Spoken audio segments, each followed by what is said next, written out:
O Arte e Letra de hoje apresenta um romance que transpõe o real. É uma história que fala também de seres extraordinários. É daqui a pouco, até já.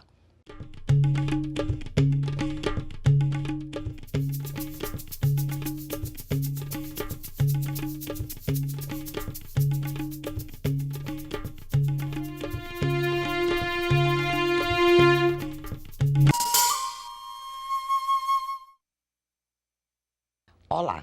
No programa de hoje, eu converso com o escritor Marco Aqueiva, autor de Sob os Próprios Pelos, Seres Extraordinários. Marco, muito obrigada por sua presença. É uma honra tê-lo aqui conosco. Eu que agradeço, Maria José, a oportunidade por estar aqui. Ótimo, muito obrigada. Marco, você é professor de literatura e acredito que não foi difícil você se tornar um escritor. Como é que foi? A literatura sempre esteve presente na sua vida?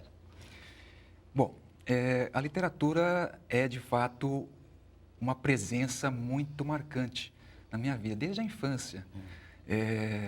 Você já lia muito? Como é que era? Você escrevia? Eu comecei a fazer algumas leituras, sobretudo do Érico Veríssimo, literatura infantil, depois veio Monteiro Lobato, e assim, o contato da leitura com a escrita também foi Caminhando junto ali. Isso. Você tinha vontade de escrever coisas assim? À medida que eu ia tendo a experiência da leitura, eu também tinha uma vontade de criar, né? É curioso porque a palavra, ela cria, não apenas o escritor, né? A palavra cria o leitor. Do leitor é que nasce esse desejo, né? Esse desejo de escrever, né? Legal. Você tem vários livros publicados, né? Livros de poemas premiados, por exemplo, o Azul versus o Cinza, que foi premiado pela Secretaria Municipal de Cultura de Atibaia, e um outro que se chama Neste Embrulho de Nós, que obteve o primeiro lugar no 3º Prêmio Literário da Livraria Assa Bessa. Esses projetos dos quais você participou, eles são incentivadores para os novos escritores? Como é que você vê isso? Sem dúvida. Acredito que é importante a existência de projetos que incentivem a escrita, porque nós vivemos numa sociedade que dá muito espaço para os best-sellers. Se nós observarmos as gôndolas das livrarias, praticamente nós não vamos encontrar autores contemporâneos. Muito difícil. Sim. Autores contemporâneos nacionais. Nacionais, sobretudo eles, né? Então, eu acredito que iniciativas do poder público, incentivando a produção literária, são importantíssimas. Sempre bem-vindas, porque nós temos tanta gente boa escrevendo. Sem dúvida. Muita gente boa. E esse é seu primeiro romance, não é verdade? Que também já foi premiado pelo PROAC, o Programa de Ação Cultural, em 2013. Como é que foi essa vontade de você escrevia mais poemas, né, contos, e você partir para o romance? Eu sempre me soube poeta. A ideia de fazer versos, ritmos, imagens, essa combinação de imagens e ritmos sempre foi uma coisa que me norteou a criação literária. Ao mesmo tempo, eu me vi tolhido na expressão em alguns momentos. Para fazer poesia, você diz? Isso. Eu tenho um princípio que é o de trabalhar o rigor e, de um certo sentido, a liberdade. Tá. A poesia, ela oferece muitas vezes cenas, é claro, existe a poesia narrativa, né? Mas a poesia em sua origem, ela trabalha cenas, estados de sensibilidade, estados emocionais, e eu me sentia às vezes tolhido pela possibilidade de transformação.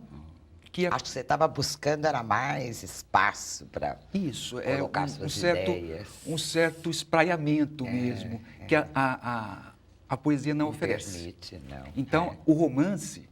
Foi o caminho, né? É isso, o romance ele me ofereceu uma possibilidade de, inclusive, acabar incluindo a poesia, né? Sim, No, sim. no romance, né? O romance é um gênero que comporta, Uma parte poética, sempre sim, tem. a prosa poética, o poema em prosa, são versos dissimulados na própria frase Exato. da ficção. Muito bom. O seu romance é classificado como realismo fantástico. Eu vou citar uma parte que é o Márcio Almeida, que faz uma excelente apresentação do seu livro. Ele diz assim: está entre o surreal e o onírico. É o ser diante de aporias existenciais a partir da história do ovo. Essa história do ovo me deixou perturbada. Eu falei, que raio de história do ovo é que... Agora, eu gostaria que você me explicasse. Eu até tenho algumas ideias sobre, mas por que a história do ovo? Há alguns objetos muito marcantes na existência humana, né? O ovo é um deles. O ovo comporta a ideia de renascimento e incerteza. Nós não podemos saber o que virá do quebrar de um ovo. Poderá vir um cisne, poderá vir uma serpente, poderá vir um ser até mesmo extraordinário. O ovo, na medida em que nós não temos conhecimento de algo que precede o próprio ovo, podemos encontrar algo inusitado. Beleza, que relação interessante com a incerteza, né, que existe nessa vida toda que nós levamos. Agora eu te pergunto que autores realistas fantásticos, né, o influenciaram na construção ou influenciam ainda na sua escrita? Bom, Maria José, eu, como lhe disse inicialmente, eu tive uma experiência muito forte de leitura. E não apenas leitura de livros, é importante dizer isso. Eu cresci, uma imagem que eu tenho forte da minha infância é eu sentado diante da TV. E eu assistia seriados como Terra de Gigantes, Viagem no Túnel do Tempo, algumas experiências que eu tive também pela TV e pelo cinema foram muito influenciadoras na minha busca pelo fantástico, eu diria, né? A partir dessas minhas experiências, seja na TV, seja no livro, então eu acabei tendo um gosto particular pelo fantástico. E no fantástico, eu gosto das mais diferentes produções, né? Eu gosto do gótico, do Hoffmann, né? O Homem de Areia, maravilhoso, né? Eu gosto muito do Edgar Allan Poe, o Edgar Allan Poe. Também gosto muito do Lovecraft. Então, são experiências interessantes de um fantástico, né? De uma outra coisa. Agora, mais recentemente, pensando mais numa produção mais recente do fantástico, né? Nós temos, né, eu gosto muito do Julio Cortázar, né? E o que é que te fascina mais aí em Cortázar? Justamente um dos grandes, né, escritores de contos assim, de histórias fantásticas. O Cortázar, ele nos coloca numa dimensão de busca, de busca dentro de um círculo fechado. Quando ele trata, por exemplo, aquela história dos coelhinhos que saem, né, pela garganta, né? Quando ele apresenta a história da Autopista Sul, né, que né, é um tema contemporâneo, né? É um tema social contemporâneo do grande congestionamento, que não Tá. tem continuidade. Então, ele parte de um elemento, né, e explora esse elemento de uma maneira que me fascina, né? E vai em busca de soluções, de saídas. Isso, e às vezes... que criam situações inusitadas, né? Sem dúvida. E às vezes fica realmente numa situação sem saída. Quer dizer, a situação que ele próprio definiu como ponto de partida acaba às vezes não tendo uma saída. Né? Eu achei interessante que o personagem central do seu livro, do seu romance, não é? Ele é um escritor frustrado e que descobre em um sebo um tal de um manual do coletor de riso. Né? E ele fica assim, parece que meio que encantado com isso, ele quer achar esse manual do coletor de risos. O que vem a ser um coletor de risos? Fiquei intrigada com essa ideia. Então, a gente precisa pensar nessa personagem, o personagem central da história, que é um escritor frustrado. Né? Ele escreve para outros, né? Ele não teve oportunidade de ter uma vida literária, uma carreira literária. E ele é um grande frequentador de sebos e antiquários, né? Só que é uma coisa habitual, é algo assim muito rotineiro na vida dele. E em uma ocasião ele compra algumas revistas e junto com as revistas veio esse manual de um coletor de risos. Né? E isso é intrigante, quer dizer, como assim? Um coletor de risos, algo que capta a energia do riso, como assim? E você deixou a gente que é leitor, assim, numa frustração danada, porque depois esse manual some e não aparece nunca mais ao longo da história. Aí eu preciso confessar a você que a história ela tem algumas pontas que não foram devidamente realmente, fechadas. Você deixa a gente na expectativa. O manual do coletor de risos, junto com um ou outro elemento que aparece na história, na narrativa, deverão ser trabalhados na continuação do livro. Ah, que beleza. Aí eu vou ficar esperando para saber onde é que foi parar o tal do manual. Você traz imagens que eu achei assim, muito fortes, principalmente lá no último capítulo, quando você fala da cidade, que é um enorme monumento que desmorona, não é? E tem umas cenas assim que você descreve. Embora seja uma narrativa fantástica, evidente, mas eu senti no seu texto assim uma certa crítica ao modus vivendi da sociedade atual. Eu estou certa ou foi só a minha leitura que me levou a isso? Não, sem dúvida. Trata-se de um olhar assim que na palavra do escritor, muitas vezes a crítica ela surge não pela crítica. O desafio de escrever sobre os próprios pelos foi tanto maior porque eu não sabia exatamente como que as coisas se sucederiam. Né? Eu tinha uma ideia, tinha um personagem, e aí, a partir desse personagem e de uma ideia, as coisas foram surgindo. Nesse sentido, veio a figura, né, a figura de um controlador de voo inserido numa metrópole.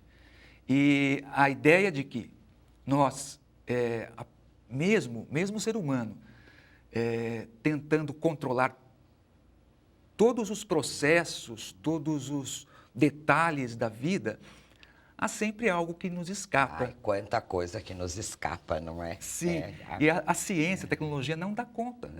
Há sempre um trabalho incansável e sem fim de tentar resolver todas as possibilidades. Impossível, não é? As possibilidades de fim, de morte, né? De controle.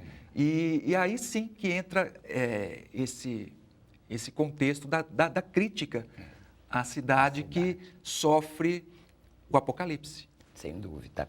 Nós vamos fazer a pausa para um intervalo. E daqui a pouco eu volto com Marco Aqueiva. Não saia daí, o Arte e Letra volta já.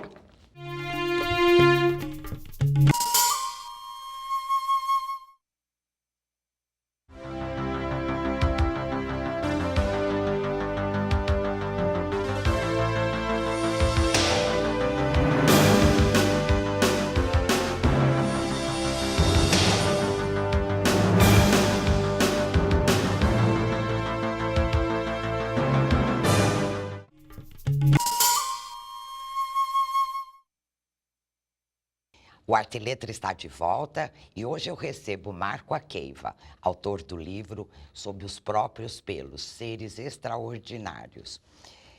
Marco, uma coisa que eu fiquei intrigada foi com o próprio título do seu livro, né? Sob os Próprios Pelos, Seres Extraordinários. De que seres extraordinários você está falando?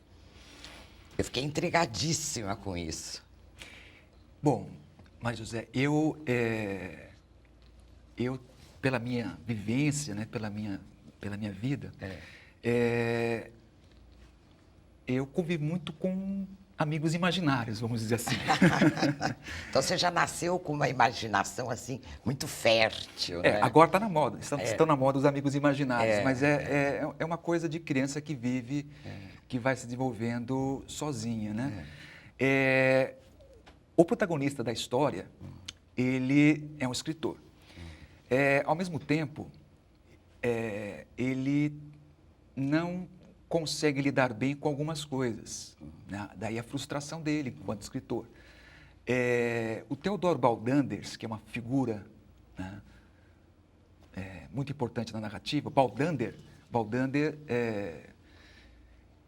significa o outro, né, o diferente. O Baldanders, ele é o alter ego do escritor, né? Então, convive com esse escritor essa figura misteriosa, né, que tem ou não tem uma existência própria, né?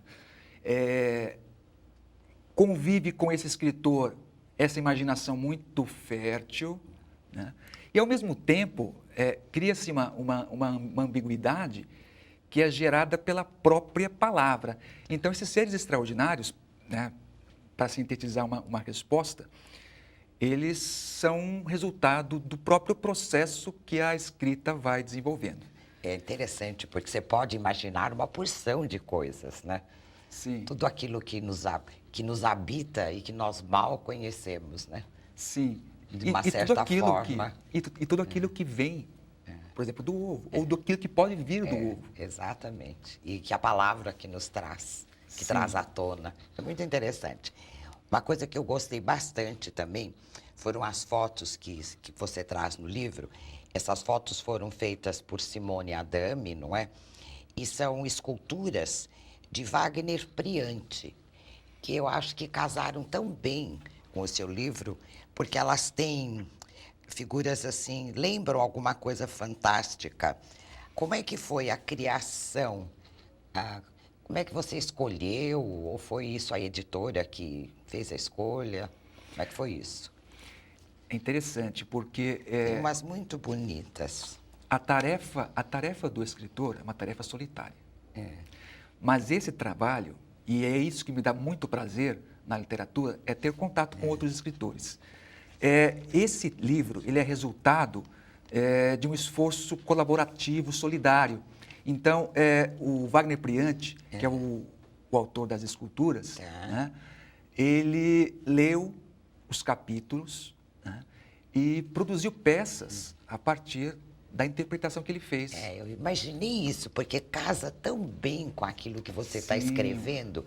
Aí você olha a figura, porque as figuras também são um tanto quanto fantásticas, não é? Sim, sim. E eu falei, nossa, casou tão bem. Será que foi ao acaso? Ou isso foi mais ou menos... Então, aí está a resposta. Ele leu e Isso, depois... um leitor sensível, né? Ele é um leitor sensível, assim como a Simone. soube captar com muita sensibilidade. A fazer as fotos, não é? Isso. Bem interessante. Você escreveu romance, você escreveu poesia, você escreveu contos.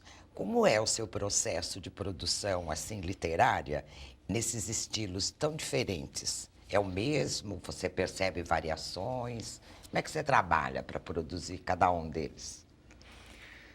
Eu não vejo distinção, uma distinção clara entre essas expressões literárias, né? Como eu disse a você, a poesia, ela veio primeiro e me acompanhou e me acompanha até agora.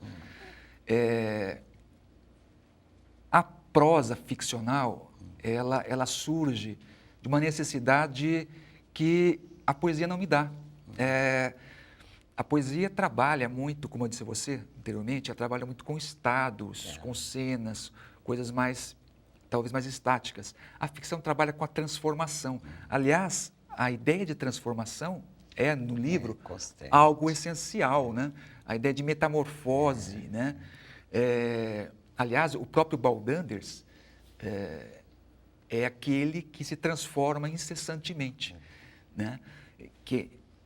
Aí entra também aquela questão que você me perguntou anteriormente sobre os seres extraordinários. Quer dizer, essa transformação incessante mostra muito do que é o livro e, ao mesmo tempo, mostra muito do que nós poderíamos e gostaríamos de ser. Exatamente, mas que, em parte, nós somos.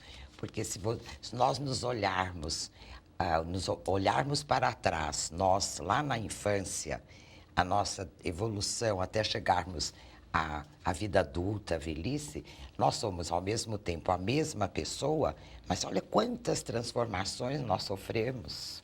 Sim, e a experiência literária, eu acho que ela é importante nesse sentido, a experiência do leitor, porque ela vai nos mostrando muito do que nós somos, né?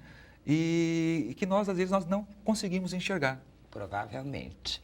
Deixa eu te perguntar uma coisa que também eu gosto de saber dos professores, principalmente. Você, como professor de literatura, como é que você vê a meninada de hoje na leitura de romances, de poesia? Você sente que eles estão lendo? Você os incentiva? Qual é a dificuldade que, porventura, você tenha? Eu entendo que há muita busca.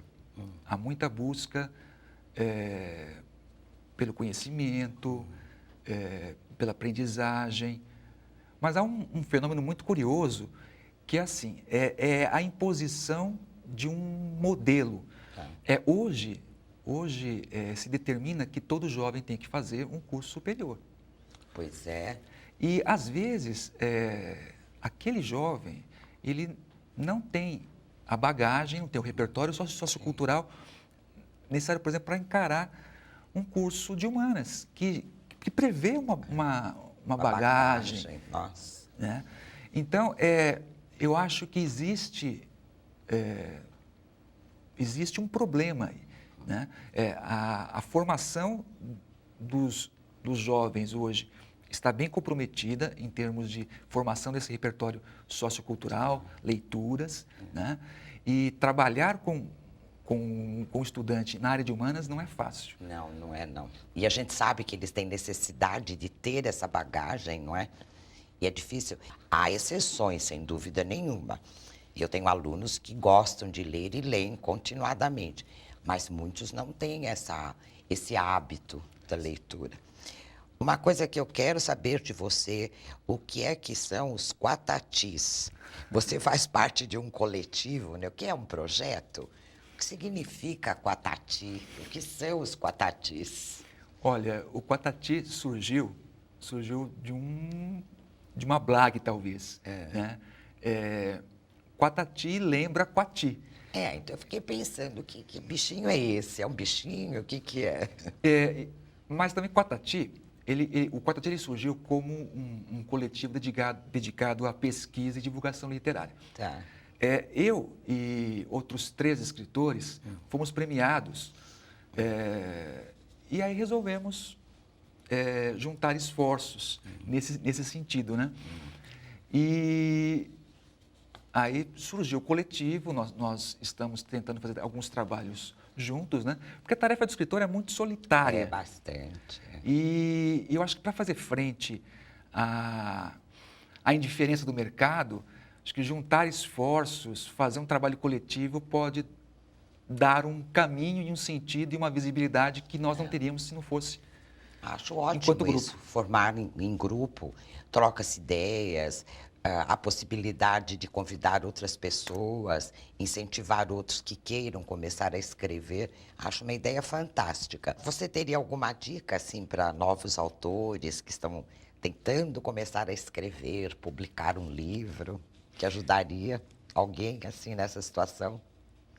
Vivemos um momento, eu acho, bem interessante, a despeito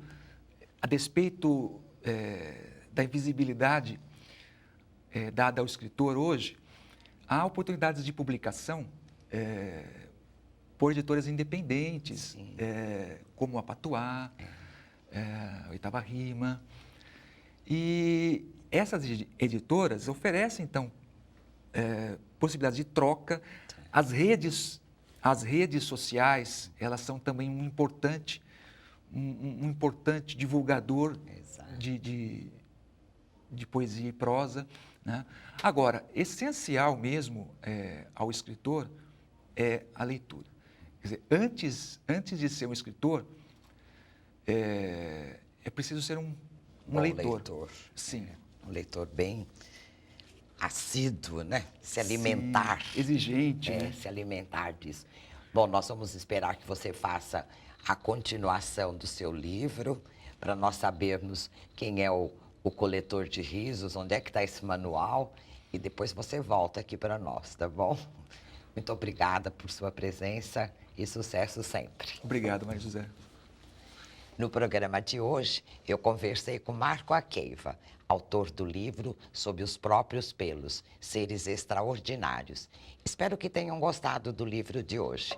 Obrigada pela audiência e a gente se vê no próximo programa. Até lá!